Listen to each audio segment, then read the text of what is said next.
है। इन 10 बातों का यदि उपासक ध्यान करे और सावधानी पूर्वक जीवन में उतारे तो उसके अंदर भाव जागृत हो जाएगा। भाववश्य भगवान, भाव के अधीन भगवान है। भगवान को अगर भूख लगती है तो भाव की लगती है, ध्यान रखना, भोजन की नहीं लगती। भाव का भूखा हूं मैं, भाव ही एक सार है। भाव से मुझको भजे तो भाव से बेड़ा पार है।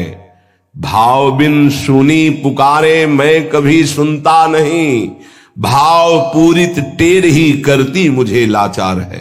भाव, उपासना में भाव की प्रधानता है। और ये 10 बातें, 10 सूत्र ऐसे जो निश्चित भाव को प्रकट कर देते हैं।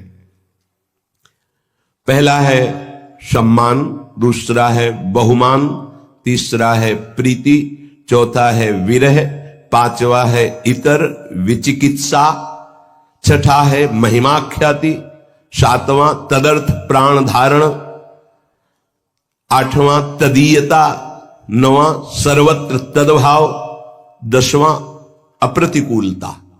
ये 10 हैं जिनके द्वारा दिव्य भाव प्रकट हो जाता है। पहला सम्मान, अपने आराध्य देव गुरुदेव के सामने से जितनी बार निकले उतनी बार प्रणाम मुद्रा में ही निकले।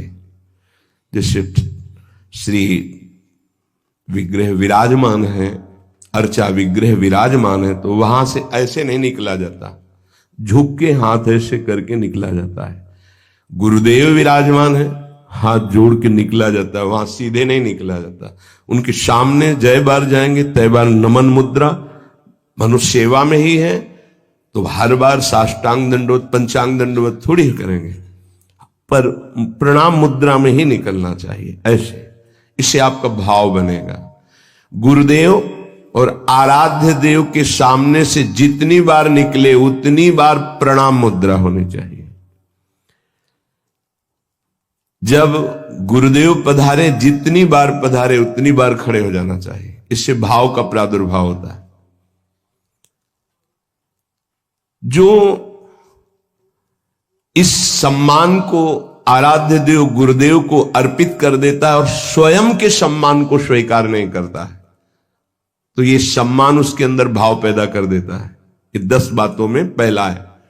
स्वयं सम्मान रहित होकर अपने गुरुदेव आराध्य देव के सामने जय बार से निकले तय बार प्रणाम मुद्रा होनी चाहिए। मुद्रा प्रणाम मुद्रा।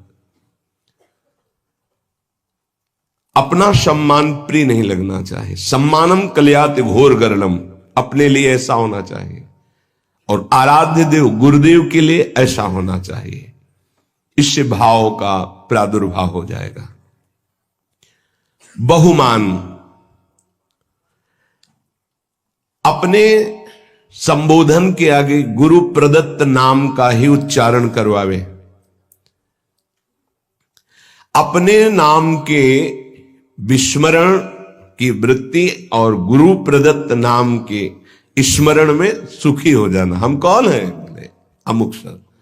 पीछे का पुराना नाम कोई ले तो ना तो संबोधन स्वीकार करना चाहिए, अगर कोई परिजन है तो निषेध कर देना चाहिए। उसको पता नहीं है कि अगर आप ऐसे नाम उच्चारण करते हो ठीक नहीं, हमारे गुरु ने जो नाम रखा है वही नाम रखना चाहिए, नहीं बोलना चाहिए। जैसे पुराने नाम में है तो नहीं बोलना चाहिए, वो संबोधन करे तो नहीं बोलना चाहिए। इससे गुरु कृपा से भगवदीय गुणों का हृदय में प्रादुर्भाव हो जाता है। गर्व से अपने गुरुदेव प्रदत्त नाम का स्मरण करना चाहिए। गर्व से, अरे हमको गुरुदेव ने कहा है कि आप अमुक शरण है, तो ये गर्व का भी, अब हमको क्या चिंता है, उन्होंने ये नाम रखा है। इस नाम का प्रभाव यह होता है कि इष्ट के सद्गुण उसमें जागृत होने लगते। नाम मात्र से शरीर संबोधन नाम, ये बहुत गुप्त बात है, जल्दी ये सौभाग्य किसी को नहीं मिलता। जैसे मिला है सौभाग्य तो इसकी रक्षा करो, इसकी रक्षा करो। तीसरा है प्रीति। जो हम नाम जप करते हैं, जो गुरुदेव ने दिया है नाम, उसमें अपार प्रीति होनी चाहिए। आज तक का अनुभव कि सबसे कठिन काम है गुरु प्रदत्त नाम और मंत्र को निरंतर चलाना। अरे पता ही नहीं चलता है बकवासी मन कब जो है सरक जाता है, नाम से हट जाता है, फिर एकदम ध्यान करो तो फिर वैसे।